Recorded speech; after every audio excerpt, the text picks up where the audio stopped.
Gereja yang sehat lahir dari khotbah dan bertumbuh dari pengajaran. Amin. Kita boleh kok saya anak dance, kok saya hip hop, mau apa, mau kreatif, sekreatif apa, ayo.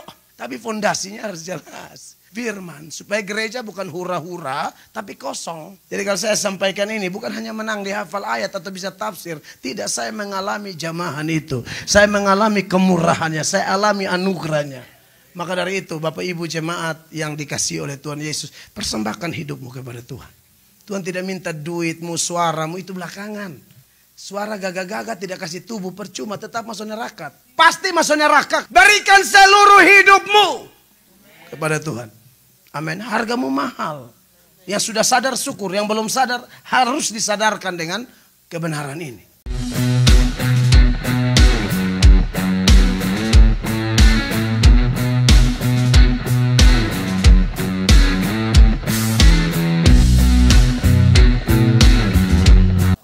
Terima kasih banyak buat Bapak Gembala dan semua tim pelayan di tempat ini yang memberi kesempatan untuk kami bisa berbagi berkat. Saya Pendeta Mel Atok, saya dari Gereja Sidang Jemaat Allah Amazing Grace, Kota Kupang, Nusa Tenggara Timur.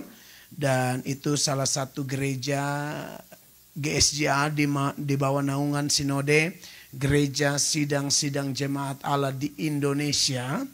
Jadi kami selalu taat sinode dan bagi saya GSJA seluruh dunia itu adalah keluarga. Amin. GSJA seluruh dunia adalah alat dalam tangan Tuhan bersama gereja-gereja lain untuk menjangkau yang terhilang. Amin, saudara-saudara. Dan saya bersyukur menjadi hamba Tuhan yang dibentuk di GSJA. Apalagi saya tidak tahu GSJA yang lain secara jujur.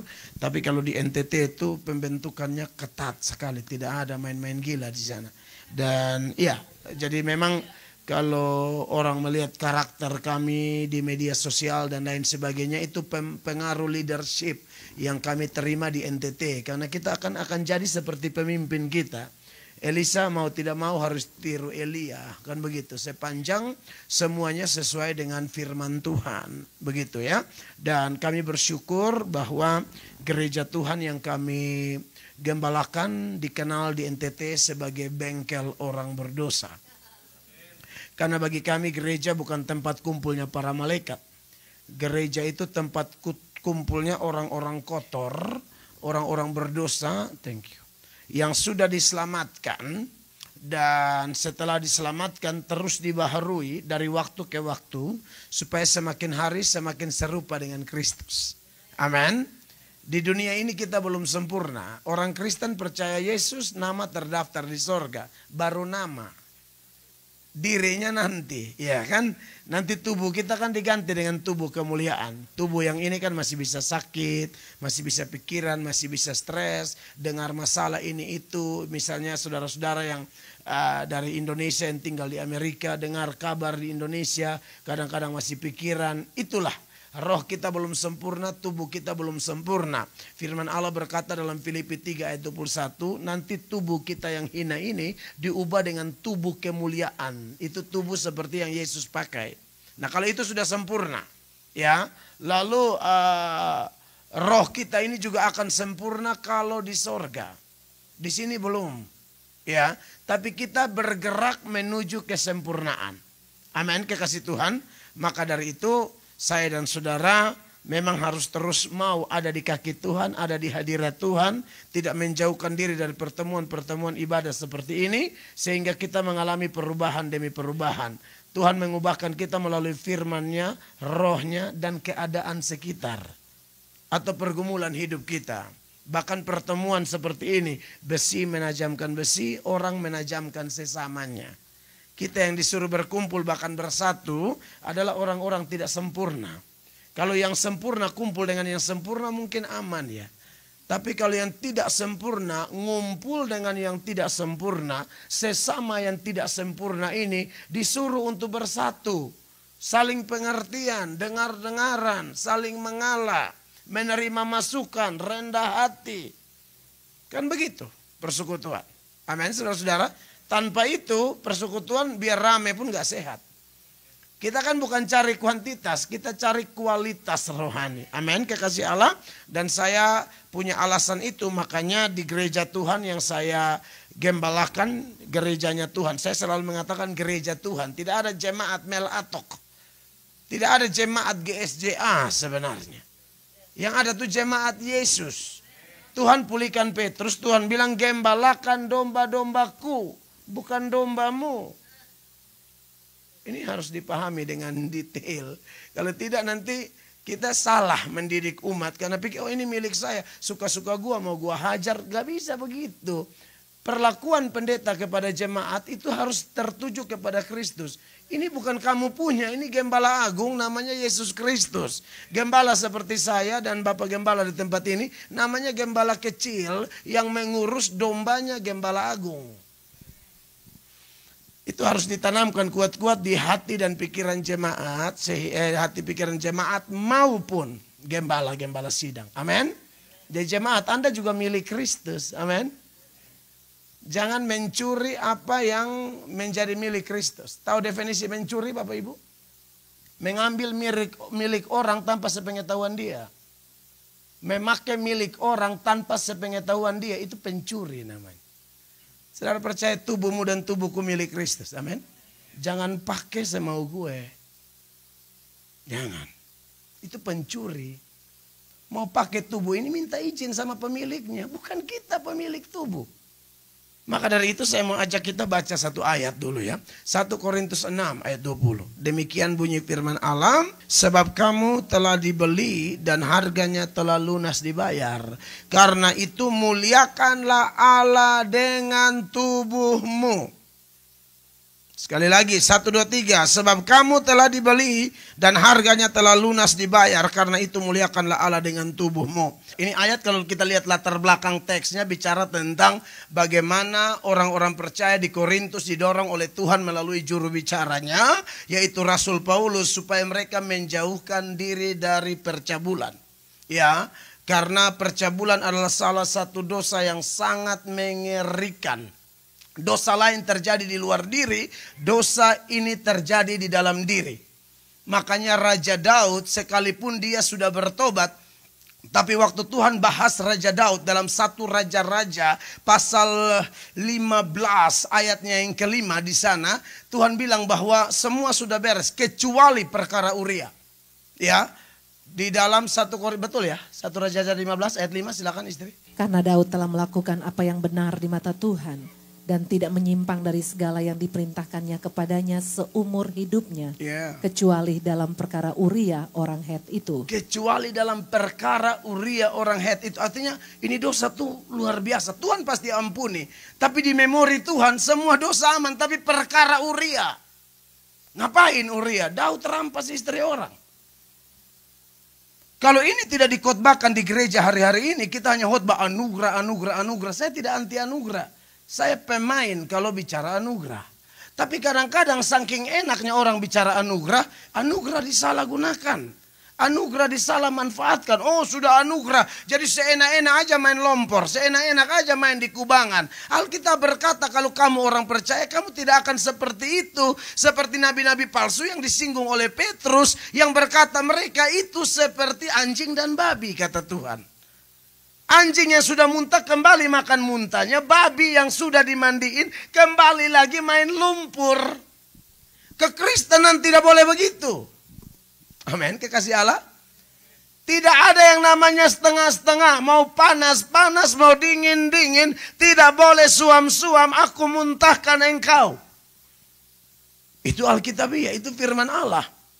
Saya percaya bahwa di zaman akhir menuju akhir zaman, yang cemar akan semakin cemar, yang jahat akan semakin jahat, tapi yang kudus akan semakin kudus.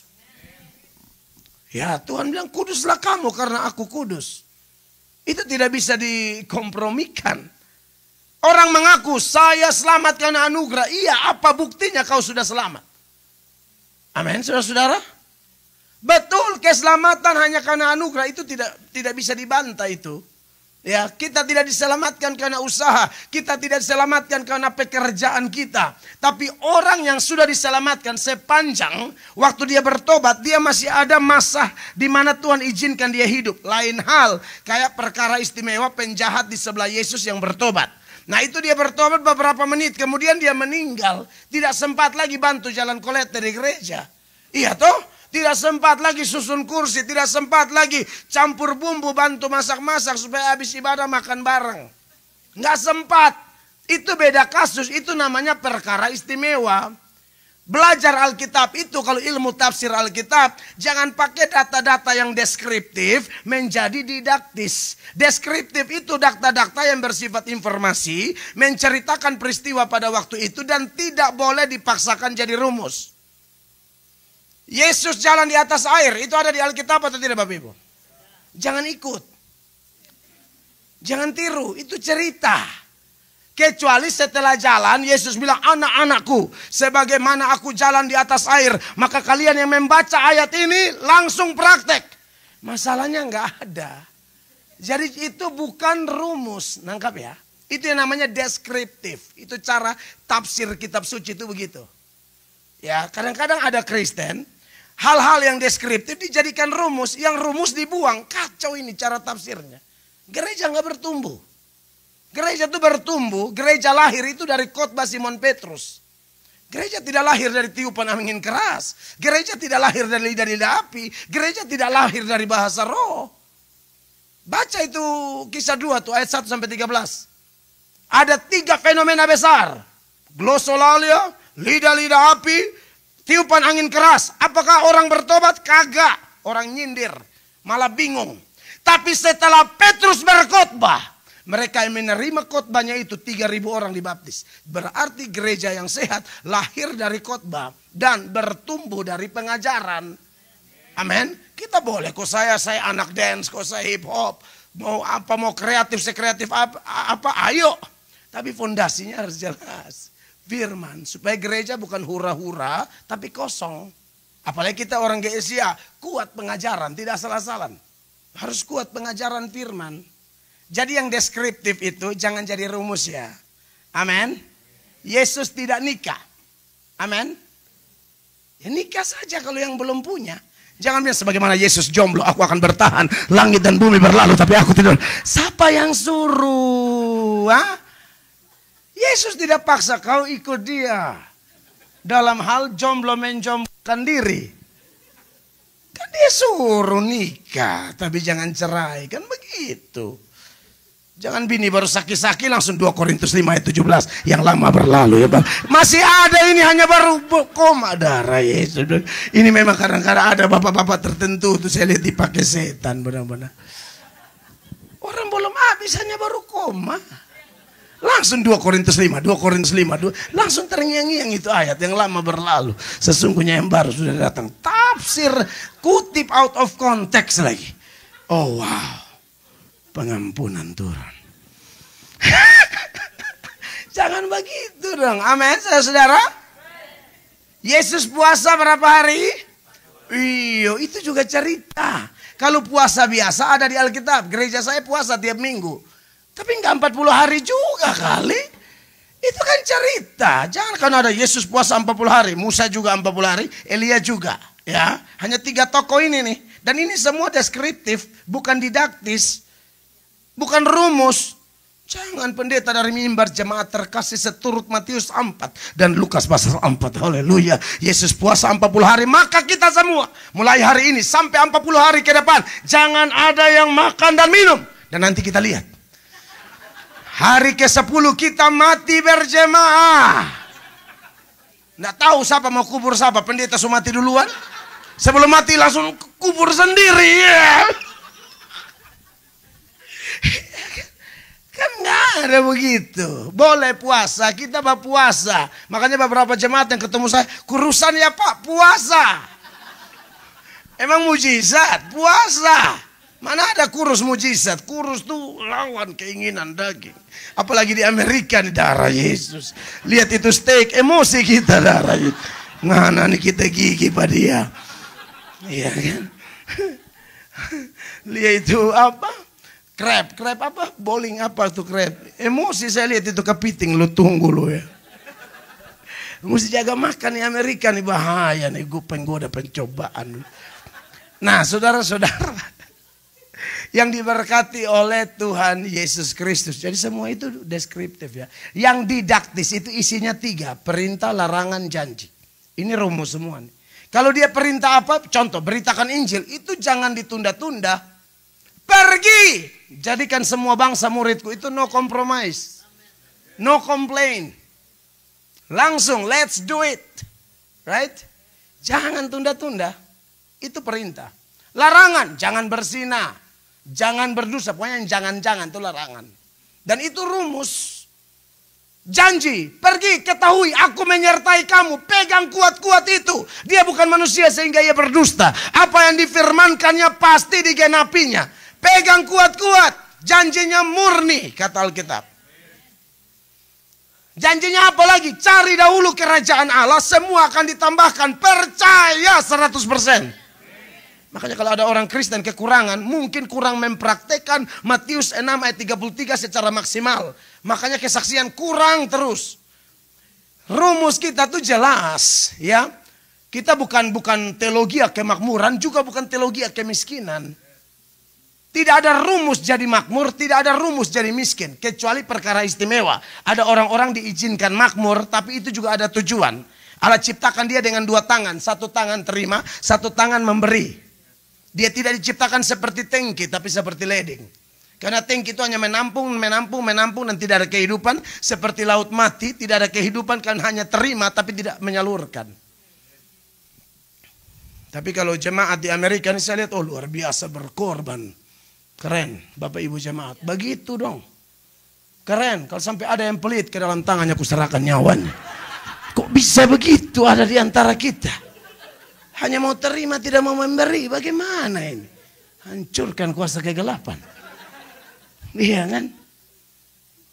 Jadi saudara-saudara diberkati. Begitu juga kalau miskin, itu bukan rumus. Kecuali perkara istimewa seperti jemaat di Makedonia. Saudara baca tuh 2 Korintus pasal 8 ayat 1 sampai 2 Korintus pasal 8 kayak ayat 1 sampai seterusnya, itu pulang baca di rumah saja. Itu jemaat di Makedonia tuh. Miskin tapi tetap memberi. Tapi secara rumus kita tuh pasti cukup. Doa Bapa kami bilang apa? Bapa kami yang di sorga, dikuduskanlah namamu, datanglah kerajaanmu, jadilah kehendakmu di bumi seperti di sorga. Berikanlah kami pada hari ini makanan kami yang secukupnya. 1 Timotius 6 ayat 6 firman Allah berkata, ibadah itu kalau disertai rasa cukup memberi keuntungan yang besar. Jadi Kristen itu pasti cukup. Cukup itu sama dengan pas. Pas mau ke Amerika, pas ada uang. Pas mau beli mobil, pas ada uang. Haleluya. Amin. Pas mau pulang kampung ke Indonesia, pas ada uang. Haleluya. Pas tetangga pinjam, pas habis. Memang ini pas banget. Ini aduh ini. Pas banget. Apalagi kan kita sudah tanda untuk hamba pinjam kan. Dia datang, wah pas banget. Haleluya, ampuni mereka Tuhan. Iya kan?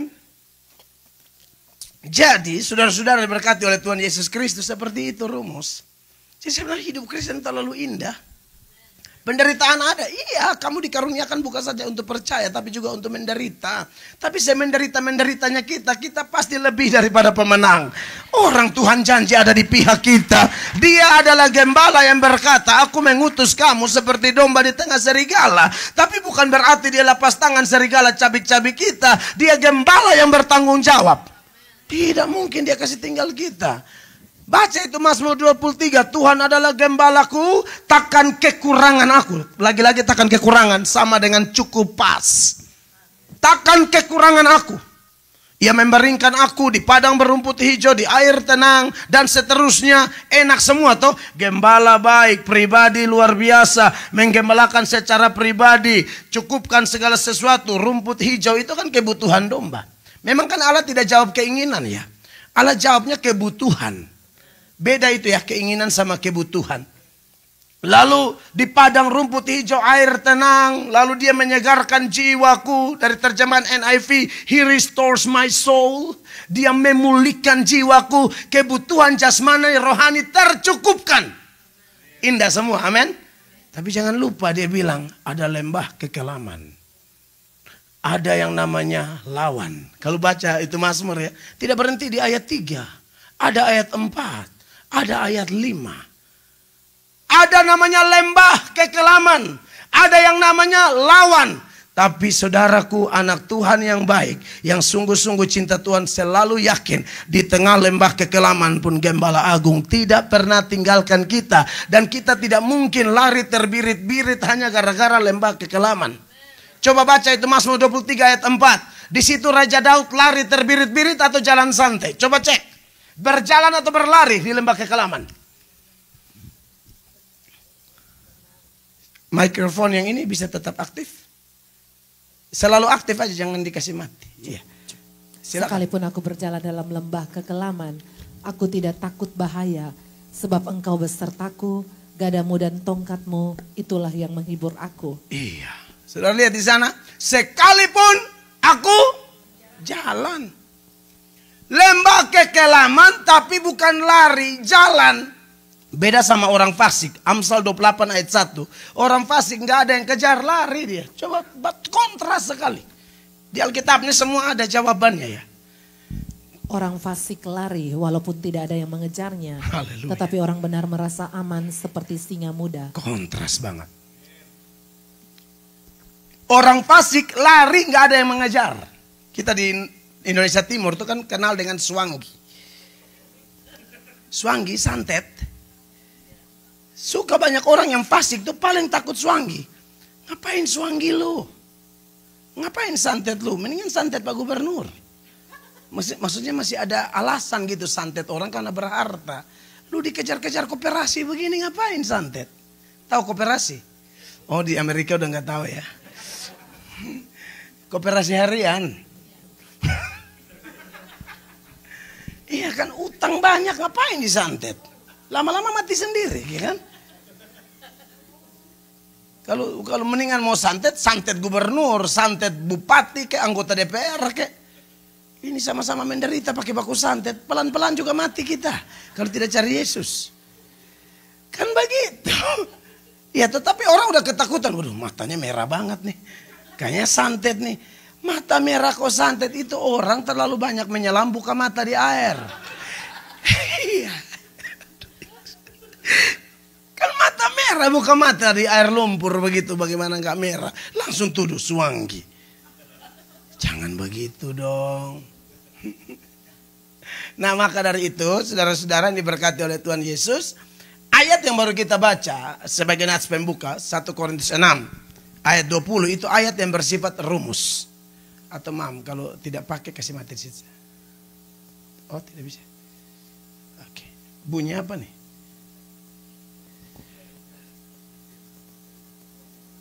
Udah mati. Oke.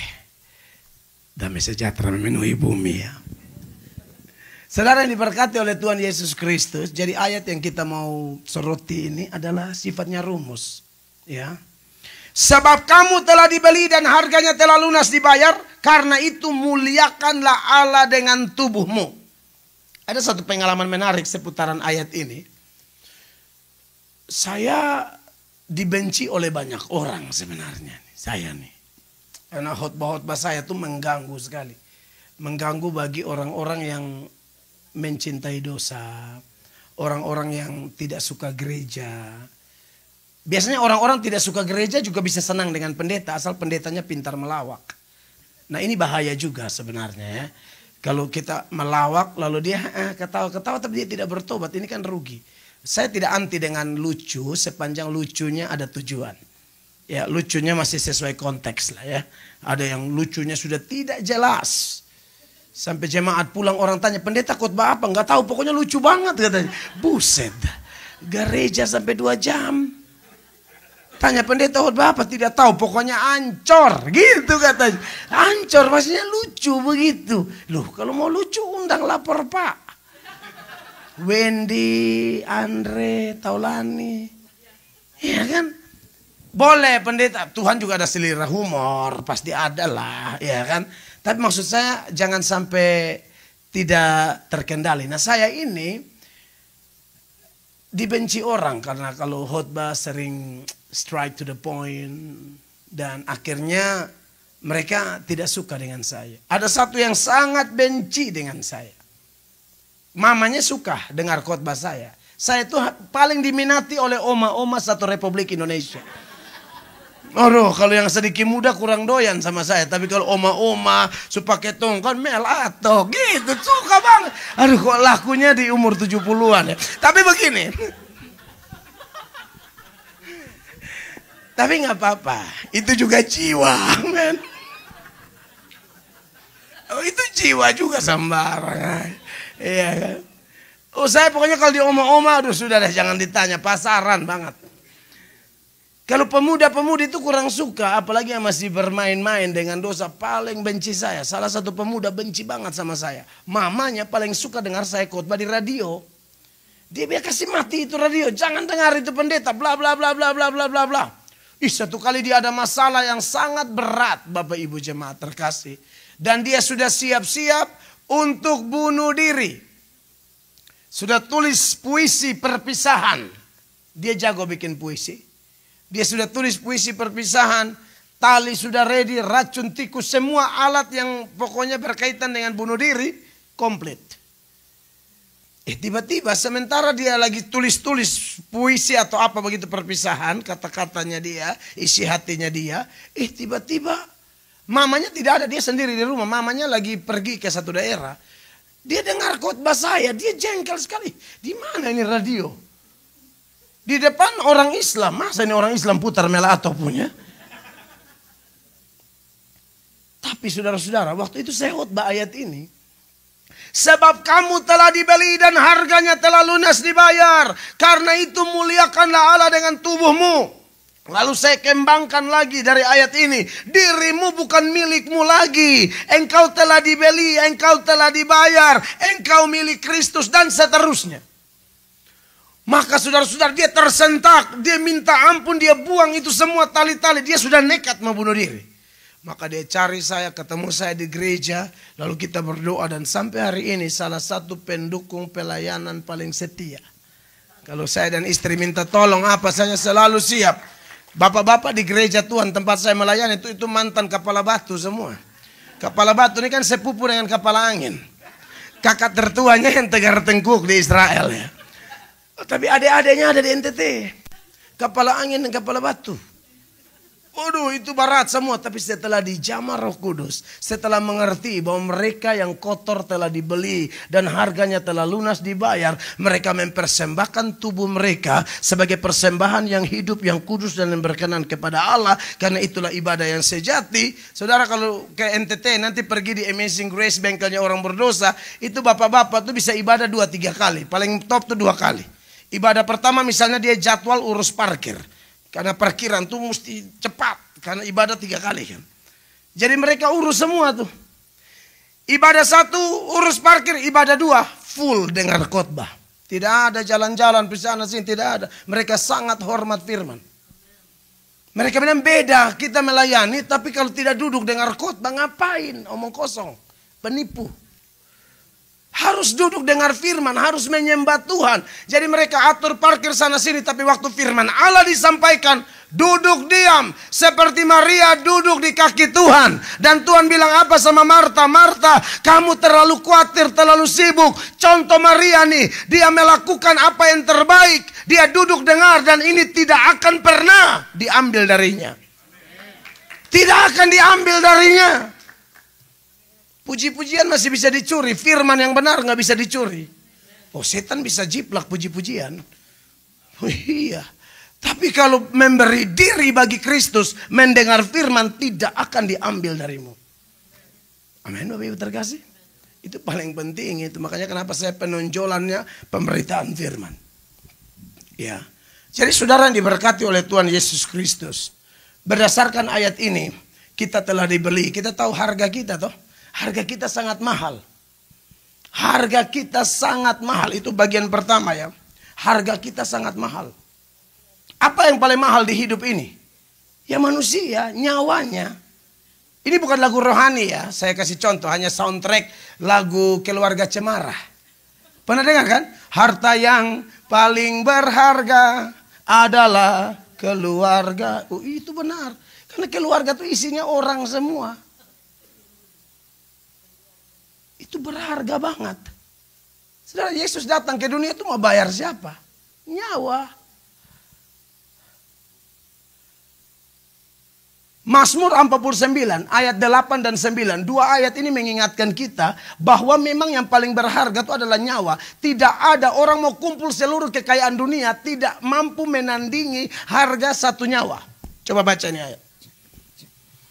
Tidak ada seorang pun dapat membebaskan dirinya atau memberikan tebusan kepada Allah ganti nyawanya. Karena terlalu mahal harga pembebasan nyawanya dan tidak memadai untuk selama-lamanya. Terlalu mahal. Yesus bilang kau punya seluruh dunia tapi kehilangan nyawamu. Dengan apa kau mau bayar? Tidak bisa. Itu Matius 16 ayat 26. Matius 16 ayat 26. Di sana jelas ayat itu. Coba tunjukkan, kita baca sama-sama jemaat. Matius 16 ayat 26. 1, 2, 3. Belum ya. Matius 16 ayat 26. Oke, ibu baca aja kalau belum muncul. Apa gunanya seorang memperoleh seluruh dunia tetapi kehilangan nyawanya? Dan apakah yang dapat diberikannya sebagai ganti nyawanya? Saudara sudah lihat apa yang paling mahal di dunia ini? Nyawa, bukan Lamborghini. Bukan Tesla yang model kayak Batako itu, bukan. Ada mobil yang itu tuh. Pokoknya itu. Saya lihat punya Otto model apa? Kalau kita NTT kan bilang Otto. Ini Otto apa model kayak Pavin Block. Iya kan? Tapi ya orang beli juga, kita ngomong karena nggak mampu ya. Biasanya nggak mampu tuh paling cerewet ya. Oh, harga miliar begitu, mendingan bangun kos-kosan. Atau minimal yayasan Kristen ya nggak? Pendeta mah bisnisnya apalagi ya yayasan. Pendeta di mana-mana mainannya yayasan. Saya aja belum punya ya. Mungkin ke depan akan ada. Nah, saudara lihat, yang paling mahal apa? Nyawa. Masih ingat itu orang gila yang dirasuki setan di Gerasa? Yesus kasih pindah itu setan-setan ke dalam 2000 babi. Bagi Yesus, antara orang gila dan babi, orang gila punya nyawa lebih berharga. Kita hitung matematika, babi 1 ekor berapa sekarang? Ini kita ajak berpikir. Ini orang Indonesia Timur banyak toh. Tahu harga babi kan? 500 apa? 500 dolar berarti 8 jutaan kali ya. Babi putar ya. Tapi itu babi model apa? Pasti yang kecil begini. Oh, besar nggak mungkin lah. Mana? Oh kecil itu. Enggak, kalau babi di Papua sama NTT Bu Odo Barat. Babi yang tinggi kayak meja begini nih. Ada yang tingginya seperti bunga. Ada. Yang kecil begini saya pernah nonton di TikTok di Papua, babi kecil. Lihat itu babinya kita jengkel sekarang. Harganya berapa? 30 juta. Itu yang bikin tambah jengkel ya. Iya ada di TikTok. Ini babi harga berapa? 30 juta. Bayangkan babi 30 juta. Di Sumba, di NTT itu untuk urusan adat babi itu mahal. Di Toraja juga mahal. Beberapa daerah di Papua juga mahal. Nah 30 juta lah kita pukul. 30 juta kali 2000 berapa? 60 miliar. 6M atau 60M? 60 miliar. Saudara sekarang saya kasih pertanyaan ya. Saudara coba buat pilihan. Saudara punya keluarga gila. Tapi Anda punya 60M. Pilih mana nih? Korbankan anak. Itu isi hati banget tuh. Apa yang keluar tuh dari hati ya. Isi hati itu. Mutlak itu. Ya kan normal aja. Orang di mana-mana nggak muluk-muluk, nggak munafik. Ini gila. Masa gara-gara dia kita korbanin 60M. Syukur-syukur kalau sembuh total. Orang gila ini kan suka baik 2 minggu tapi kumat lagi gitu loh. Pernah nggak tahu? Kan ada orang gila kita tanya sudah sembuh? Sudah. Bagian jalan-jalan lagu andalannya cuma satu. Aku masih seperti yang... Oh, masih gila ini. Darah Yesus berkuasa. Katanya sudah sembuh. Orang kalau sudah sembuh itu lagunya... Sekali Yesus, selamanya Yesus. Itu kan sudah sembuh. Tapi kalau... Aku masih seperti yang dulu. Aduh, masih gila. Iya kan, ada orang gila. Ada orang gila. Dia katanya udah sembuh, keluar dari rumah sakit jiwa. Lalu mereka lihat temannya jatuh di got. Dia bantu angkat semua. Aduh, memang ini sembuh ini. Sudah puji Tuhan, sembuh. Tapi besok temannya ini mati gantung diri. Yang dia tolong kemarin. Orang lapor di kasihan teman kamu yang kamu tolong jatuh di got itu. Dia gantung diri. Dia bilang, oh enggak, saya yang jemur. Tidak, saya yang jemur dia. Karena dia kan basah. Saya ikat, saya jemur. Ini kan belum sembuh. Jadi makanya kalau sama orang gila nih. Makanya jawaban tadi itu. Kalau manusia, kebanyakan kita selain Yesus ya. Pasti pilih 60M. Ya. Ini kerasukan dia mau mati silakan, kan dari 60M bisa korek lah 100 juta bikin syukuran kan. Iya kan? Tahu lah itu normal itu, orang berdosa normal lah kayak begitu. Tapi maksud saya Yesus gitu loh. Amin. Hati Yesus itu luar biasa. Anda kalau baca teks itu, Yesus diomel-omelin, diusir sama pemilik babi itu. Keluar kamu. Datang sini bikin mati kita pe babi. Kan begitu. Maksud poin ini bukan nyawa tuh harganya 60M. Bukan seenaknya juga kita bikin rusak bisnis orang. Bukan. Intinya jangan tarik kemana-mana ya. Intinya adalah nyawa itu mahal. Amin. Jadi saudara kalau lihat suami Anda itu mahal tuh. Mahal itu. Lihat istri Anda tuh mahal itu. Yang Anda polo tuh itu dibayar pakai darah Yesus. Bukan dibayar pakai apa, darah Yesus. Makanya jangan mengata-ngatai istri, mengutuk suami, mengutuk anak, tidak boleh. Tuhan yang bayar dia, kau jangan asal-asalan ngomong. Amin, Bapak Ibu terkasih. Jadi betapa mahalnya kita. Orang yang memahami ini, dia akan sungguh-sungguh cari jiwa. Karena dia tahu hal yang paling bikin sorga bersuka cita bukan tambah kaya dan lain sebagainya. Satu orang bertobat, sorga bersuka cita. Kenapa sorga bersuka cita? Karena pemberian terbaik yang pernah ada di sorga namanya Yesus Kristus dikaruniakan oleh Allah Bapa ke dunia ini hanya untuk cari yang terhilang. Mahal banget.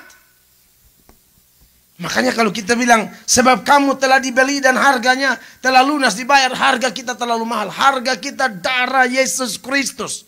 Untuk bayar kita harus bayar pakai Yesus. Amin, Bapak Ibu terkasih. Makanya muliakanlah Allah dengan tubuhmu.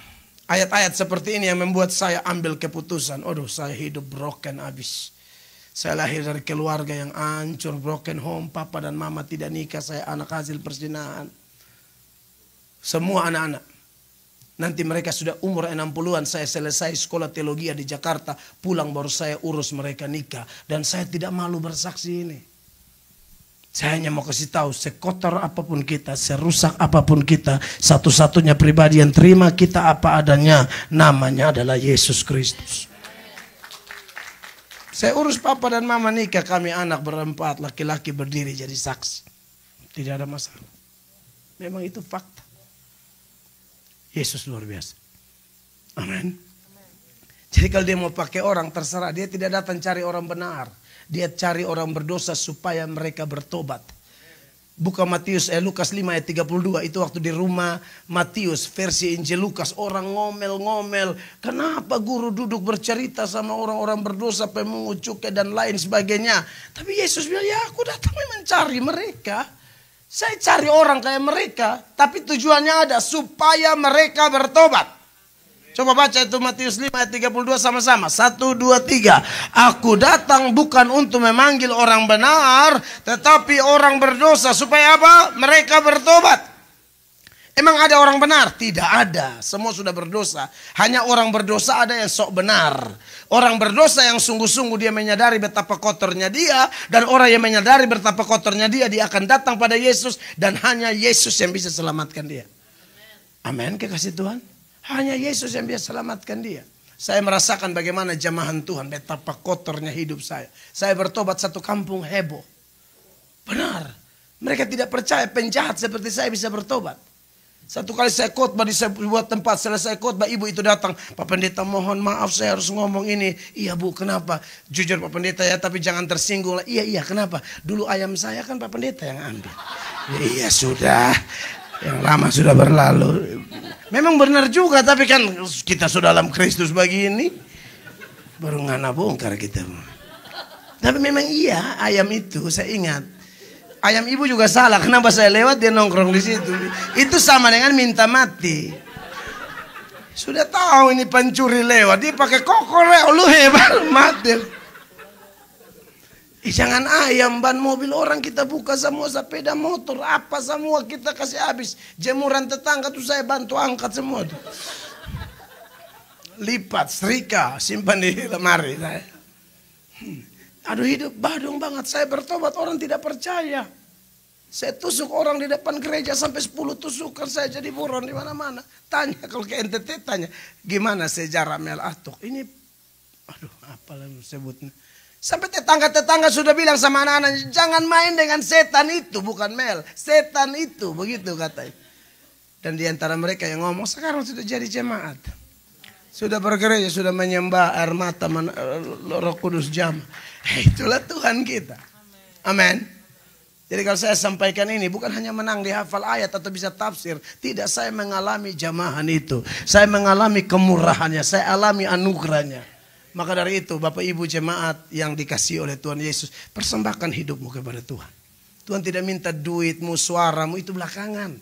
Suara gagah-gagah tidak kasih tubuh percuma. Tetap masuk neraka. Tanda mulut saya nih. Pasti masuk neraka kalau hanya berikan suara. Berikan seluruh hidupmu kepada Tuhan. Amin. Hargamu mahal. Yang sudah sadar syukur. Yang belum sadar harus disadarkan dengan kebenaran ini. Serahkan dirimu kepada Tuhan. Itu poin terakhir yang mau saya tekankan. Dia terima kita apa adanya. Dia tidak pernah buang orang. Dan kalau Anda bisa datang itu bukan karena pendeta. Memang Tuhan menarik Anda. Ayat penutup Yohanes 6 ayat 37. Itu ayat bilang begini. Semua yang diberikan Bapa kepadaku akan datang kepadaku. Dan barang siapa datang kepadaku ia tidak akan kubuang. Amin. Jadi bagaimana orang bisa percaya Yesus? Karena Bapa yang tarik dia. Orang kotor seperti Mel Atok atau mungkin Bapak Ibu jemaat kalau diberi kesempatan bersaksi. Kita punya masa lalu gelap semua. Tetapi kenapa kita bisa ada di hadirat Allah. Menjadi ciptaan baru. Bahkan terlibat dalam pelayanan. Jawabannya adalah Bapa yang membawa kita kepada Yesus. Tidak peduli latar belakang kita. Mau mantan pelacur kah, narkoba kah, LGBTQ kah. Apakah serahkan diri pada Yesus. Engkau akan menjadi ciptaan baru. Amin. Tidak ada yang mustahil. Kiranya khotbah sederhana ini memberkati kita. Kan saya harus khotbah di gereja lain lagi. Beri tepuk tangan yang meriah bagi Tuhan Yesus. Saya selesai. Mari kita berdiri. Teman-teman pemusik ada di depan. Tuhan baik. Tuhan luar biasa.